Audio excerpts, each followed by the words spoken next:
You're listening to Talking to Teen, where we speak with leading experts from a variety of disciplines about the art and science of parenting teenagers. I'm your host, Andy Earl. We're talking today about how to raise teens who are politically informed, empowered, and engaged. In today's world, it almost seems like talking about politics has become taboo. That's one of those subjects we don't want to touch. It could lead to disagreement. It could cause fights. Better to just avoid it. But if we want to raise teenagers who have opinions about political issues, understand how our government works, and feel empowered to request change, we need to get over that fear. We need to talk about politics, but we need to do it in the right way. Our guest today is Lindsey Cormack. She is a professor of political science. She's conducted research on how civics is taught in all 50 states. And she's the author of the new book, How to Raise a Citizen and Why It's Up to You to Do It. Lindsey, thank you so much for coming on the show today. Thanks. I'm excited to talk with you. You have just written this book about how to raise a citizen. Really interested to chat with you about that. What inspired you to write this? What made you think this was such a critical issue that there needs to be a book about this? I've been a college professor for 10 years, and I work at a school where I have very bright students who come in with like good test scores. They know how to do school and they go on to awesome careers. But I teach political science and government there, and it's a tech school. So they're mostly there for different STEM disciplines. And I was increasingly shocked at how little they knew about our system. They come from private and public schools, but most of them didn't know the basics of how to interact with government, what the different levels were, and how to wield their own power. So I set out with 6 research assistants to go look at school curricula across the United States, to look at test scores on things like AP US government and the nation's report card, to do research on how much instructional time we give to things like civics and government in schools. We found it's been decreasing over time, and that there's a lot of really big constraints about doing this work in school right now. So this became a parenting book because I don't know any parent who doesn't want their kids to be as powerful as possible. We have to do this work if we want them to participate in government. It's really powerful when you go through the research that you did and look at what is actually being taught in schools. And then also you go back in history and show how we've gotten to this point where civics has been removed or downplayed. What does education look like around civics, and what are kids learning in schools? Yeah, it's a hard question because we don't have one like standardized curriculum that is here's how you learn civics. Back when the second Bush was president, we had sort of these standards around what we're going to teach for math and what we're going to teach for reading, but we really don't have anything like that. Instead, we have 50 different state systems, and they all get to decide what they're going to teach and when. They get to decide if there's going to be like a civics test at the end or not. The modal level of instruction is in your second semester of your senior year of high school. You'll have a class that's called government. That's not in every state, but that's the average delivery style. I don't know if you remember your second semester of high school in your senior year, but it's not, let me go learn a bunch of new things. The inputs is just not what's happening. Your head's somewhere else. And unlike every other subject, which we layer from K through 12, government, we say like, why don't we wait until right now and then just give it all to you? And so that doesn't work. And we know because 18-year-olds are the least likely to be registered to vote, the least likely to turn out. Part of it's they don't understand these systems. We don't build them with civic know-how. Another challenge that we have in the way that we do this content instruction is states are increasingly restricting what teachers can talk about. And that's a whole nother debate about like, confronting history and stuff like this. But it leads to a way that we teach civics where we teach people like there were these founding fathers and it was like 250 years ago. But the kids think about it as a spectator. They're like, oh, there's this thing that happened a long time ago. And now here's where we're at. Instead of seeing themselves as participants. And the people who study like how do you actually get these messages across, like education experts would tell you, action civics is the way to do it. Give them projects, let them find something in their community that they want to fix and figure out how to fix it, who to call, what you do. And even if it doesn't get fixed, because on average it doesn't, they learn the process experientially. Instead of thinking about it theoretically, they're wielding power. It's taught in different ways, usually too late, too little, and in ways that are not as effective is how we know it could be if we had a different approach here. You're right about teaching to the test. pressures. If civics knowledge is not going to be something that students are getting tested on or evaluated for having mastery of, then that's going to be one of the first things we get rid of to make room for the things that are going to really increase their test scores. And it's this cycle, it seems like, where there's all these different pressures that are causing civics to get squeezed out. I think about it as like constraints. And part of the research of this book was interviewing teachers in a lot of states. And this isn't an anti-teacher book. It's not an anti-school book. Like these people want to be doing that work. But when you only have so many hours in a day and you know that the final metric of success is test scores for students, that's the marker for their own success on what colleges they get into, and the aggregate marker of a school success. They say like, on average, our kids got this score on the ACT or SAT. And neither one of those exams has any component of civics or social studies at all. It's not surprising that sort of stuff gets cut from squeezed time. And that's been the case since the 80s. The ACT did have a social studies component when it first came on as a test. And then in order to make it closer to the SAT, it got rid of that. And so there's just not a rationale that makes sense because it doesn't matter in terms of the things that we measure for students or schools when we're done with what a school process looks like. There can be backlash for teachers that talk about politics in their classes. And you talk about this teacher who mentioned something in her class about honking for a honk for peace sign and ends up getting fired because parents complain that she's talking about politically charged things, stuff like that. And it becomes this minefield almost for teachers to navigate where it feels safer not to talk about anything political at all because that could get me in trouble. It's not on the test, so it doesn't really even matter, and it's not even a huge part of the curriculum. So maybe I'll just avoid that. Yeah, that's something that came out in our interviews too. Actually, all of these interviews happened after or during the COVID-19 pandemic. And that was a window in which teachers had a lot of oversight from parents because their classrooms were zoomed into their homes. Parents were around hearing these sorts of things. It also coincided with kind of a polarized time in the United States generally and things. Okay. In the course of doing this, we interviewed teachers in a lot of different states, and it also coincided with the COVID-19 pandemic. Teachers were doing Zoom school, which brought their classrooms into the home of the families that they were working with. And so they had this heightened oversight environment. Something they mentioned consistently is they're afraid to talk about you could teach a simple thing, the three branches of government. And Congress is the first branch because it's the first in Article 1, and maybe it's supposed to be the most important because it's not a dictator. Someone can come home and say to their parents, my teacher likes Congress, she must dislike the president. And then they inflame a Facebook group, or they are emailing their principal, or they are emailing and harassing the teachers directly.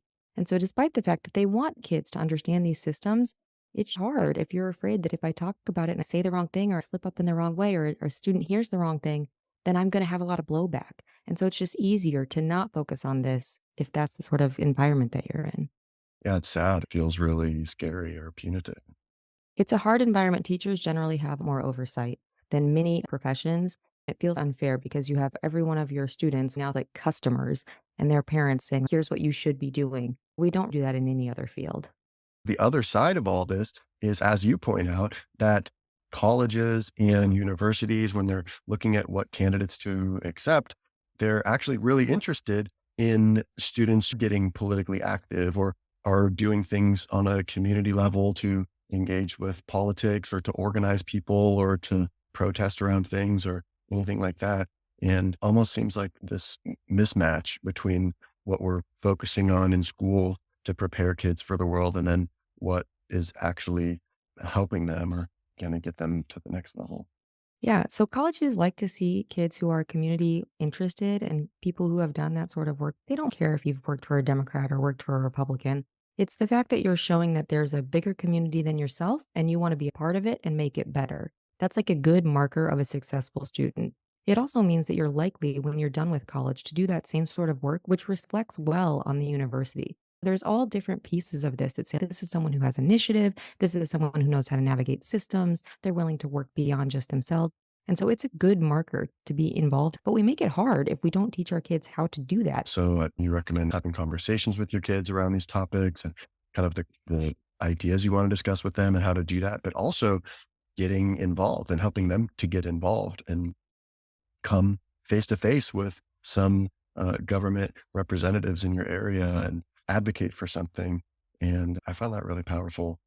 Is that realistic? I think it's realistic. I'm on my local community board, which is the smallest form of government. It's a non-paid appointed position, and we deal with things like liquor licenses or zoning or little parks regulations or sometimes things that happen in schools. And there's people who are in high school. We have young people who get appointed to this as well. We have young college students who are appointed to it as well.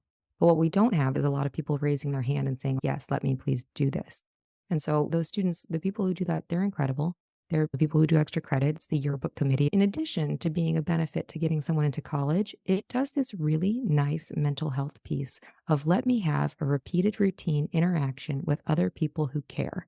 That's something if we think people are like, oh, I'm very lonely or I don't really have a purpose and I can't figure out what I'm doing outside of my screen. Go do something in your local community. There's like parks cleanup, or there's stuff where you say, I don't want illegal marijuana shops in my community. There's places where young people have an interest, but it's hard to channel that if we don't show them the ways to get into it. Is it realistic? Yes, I see it in my space.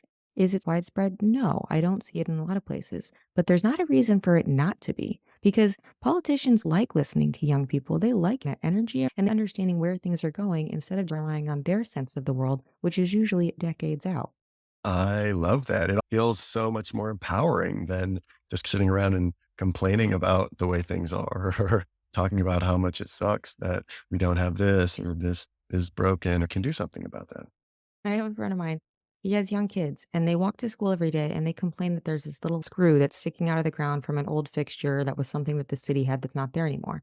And he was complaining for 7 months. I didn't know about this, but then he came to me at a dinner and he was like, "Lindsay, there's this screw and someone when it snows is gonna trip on it. It's gonna be horrible." And I was like, "Just call Julie, our city councilwoman, like, they'll take care of it." And he was like, "What?" I was like, "Let her know. I bet she doesn't know it's out there." In 36 hours, it was gone. And he's, "That's amazing." And I was like, "Yeah." And he was like, "I've been mad about that for months." And I was like, yeah, so you just gotta figure out who to connect to. Sometimes we have this overwhelming negative narrative about government. It's getting us down. It doesn't listen. It's not responsive.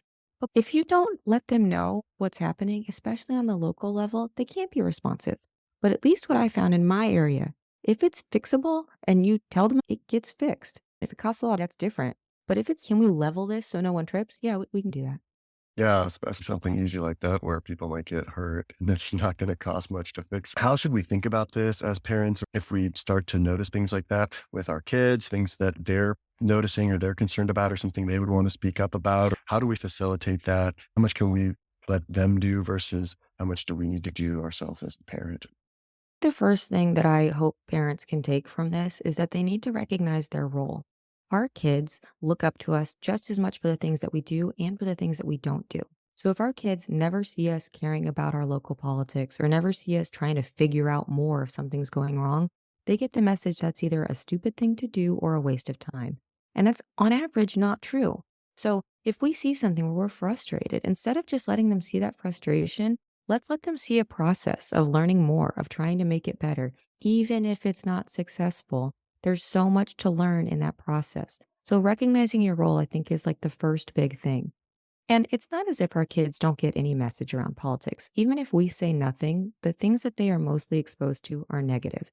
We know this from like news is generally negative, but even things like children's literature and children's media, they will have like a mayor position, like in Paw Patrol or Simpsons or SpongeBob. And at best, that government official is like a bumbling doofus. And at worst, they're out to do harm to their city. So they're like getting these messages in some way. So we need to recognize our role in saying, it's not all bad because truly it's not.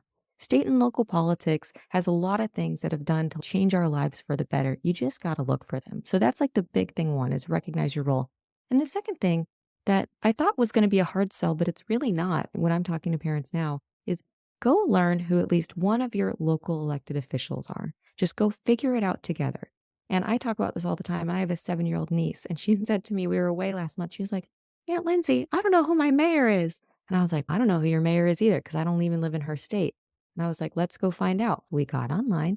We found out who he was. We sent him an email together. And I said, "Hey, I'm going to come visit my niece in the fall. Do you think it'd be possible for us to set up a meeting so she could get to know you?" And in a week's time, he was like, "Yes, come to the community center at this time. We'll do it." I was like, "That's great." And those sort of things, they really stick with kids. They humanize this instead of being like, oh, there's this like big government out there doing something. No, it's your neighbors, especially at the state and local level. And once they can see themselves in that, I think there's a pride in the system. I think there's an aspiration in the system. Or most of the message they get is, ooh, I got to stay away from that. Sounds bad. Everyone says they're liars. Everyone says it's corrupt. Versus actually, sometimes it's people who are just trying their best. Because for most state and local stuff, that's truly what's happening. Yeah, it just also makes it real instead of being something that feels so abstract or not accessible. Totally. Yeah. You talk a lot about that in the book as well, about how maybe people in federal government can be a lot more difficult to get in touch with, but people in your local area are generally pretty responsive and want to hear from people in their zone. You also talk about getting in touch with their interns or people who handle communications for them. A lot of people get discouraged. They call and they'll say, I want to talk to the mayor. And the mayor's, no, you're not going to talk to the mayor right now because they're doing a lot of different things.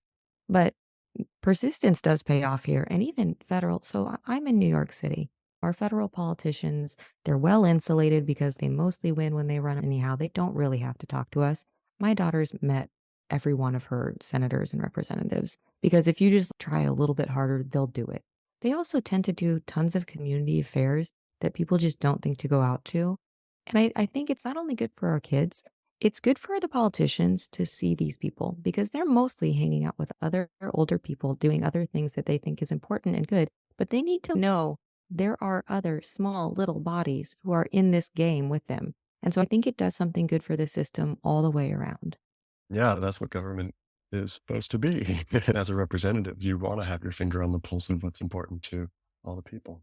You're actually helping. You have a kind of a formula in your book about how to have discussions about political topics. And you lay out these 4 questions to ask. How does that work? And why are those the right questions to ask? I don't know if they're necessarily the right ones. They are the ones that work very well for me. The first one is especially important, and I don't get through all 4 of them on every topic. But the first thing that I ask my students when we're talking about a new or controversial topic is, what have you heard about that? And the reason that I like this question is it releases them from having the responsibility of justifying an opinion or really describing why they think this thing. It's just, what have you heard? And sometimes that can be, on TikTok, I saw this. My uncle said that. My mom said this, or whatever. It's just, let's set the table with what you have heard. You don't have to own those issue positions. It's not up to you to defend or justify it. Just tell me what you've heard. And the reason that I like this as the starter question is it gives cover for you to say some of the weirdest, strangest, outlandish things that might make you uncomfortable, that you're uncertain about, because you didn't say them. You just heard them. And I really like that. And like students from all different political backgrounds can feel comfortable saying, I heard this and I heard that. That's a great place to start. And I think that's true interpersonally as well, because I do have a good deal of conversations. I've been on sabbatical for a year now, and I walk around New York City in a shirt that says, let's talk politics. And so I'm getting a lot of strange conversations. But what have you heard is a good place to start no matter what. The second question that I go to then is like, okay, what do you think about that? And that is where you get to turn on a different muscle in your brain, where it's beyond what I have heard. I have to synthesize something. I have to use my own values to come up with how I orient my thoughts on that and what I say. After we go through what we think on that, kind of say, okay. And then we go to, what do you know about that? And that can sometimes feel defensive for students because they have to see the gap between what they think and what they know. And we all have gaps. I have gaps. You have gaps. Everyone has gaps. But in interrogating the I think this, the I know is okay. There's some stuff that I don't know, which is how I get to this fourth question, which is like, what more would you need to know to refine your thoughts on this? And that can be like, if you had this discussion on the economy, or does the economy do better under Democrats or Republicans? Well, I think it does better under Republicans. Okay, what do I know? Okay, maybe I don't know a lot. What would I need to know? Maybe I need to know some like GDP metrics. Maybe I need to understand some inflation metrics or something. And then you don't necessarily come back and figure that all out right now, but you've certainly started a process where you say, I want to think about things accurately. We all do. And I want to think about things in ways that feel good, also true. But when there's a difference between what I think and I feel, there's something more to figure out there. And I think that's helpful, even if you don't go figure it out right then. It doesn't have to be confrontational. It has to be something that kicks off an internal process to go do a little bit more work. They're great questions, and it feels like a very logical sequence. Something you also point out is not asking them to justify their views on the topic. What do you mean? Yeah, that sort of depends. I level with students. I have some students who love to spar, like they want to do some intellectual debate, and that's okay, then we're going for it. And I have some students who that feels deeply uncomfortable. And though I think debate is very worthwhile, and I think it's actually a really good way to get both a sense of what your positions are, other positions, I do think there's value in discussion where you're not trying to convince someone else. And so we figure out what we're going to do up front. If you don't want to justify things, then you're probably not going to want to spar. You're not going to want to debate. If you do want to do that, then let's go for it. And I think there's value in either route. No, I think you only get to those places if you give people different paths to get there. And so it really depends on what sort of discussion or debate style they want to get into. And I'm game for both because I think there's value in both. Lindsey, thank you so much for coming on the show today and speaking with us about your research and your ideas. I found it very interesting and insightful, and I hope that people will find the same. I really hope people will check out a copy of the book, How to Raise a Citizen and Why It's Up to You to Do It. Can you talk at all about where people can go to find out more about you, about what you're doing, maybe follow updates from you or anything like that? Sure. If people are on Instagram, I'm at How to Raise a Citizen on Instagram. There's also two places online that's easy to find me, howtoraiseacitizen.com and then lindseycormack.com. That's for everything else academic. Sounds easy, And I'm always accessible. I answer emails. just like our local representatives. Excellent. Eddie. We're here today with Lindsey Cormack talking about how to raise politically informed teenagers, and we're not done yet. Here's a look at what's coming up in the second half of the show.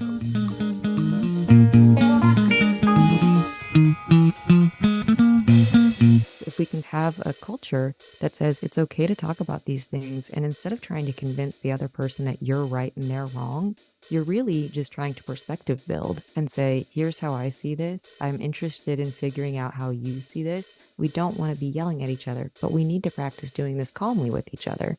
And we have to start that younger. We can't wait until people are 35 and then learning how to vote and then yelling at each other. It doesn't work. I don't like it. I don't know anyone else who likes it either. It's almost based in this assumption that if someone doesn't believe the same things as me, then they're an idiot and they're uninformed. Yeah, you're on it. That's right. Survey data is increasingly that we're like, if someone is a different party than me, they're either evil or they're a dummy. And that's certainly not true. I see a citizen as someone who has agency within a political system, someone who understands how to activate and use their own power. And that's why I think it's important that we as parents take on the task of raising little citizens. Want to hear the full interview? Sign up for a subscription today. It's completely affordable, and your membership supports the work we do here at Talking to Teens. You can now sign up directly through Apple Podcasts. Thanks for listening, and we'll see you next time.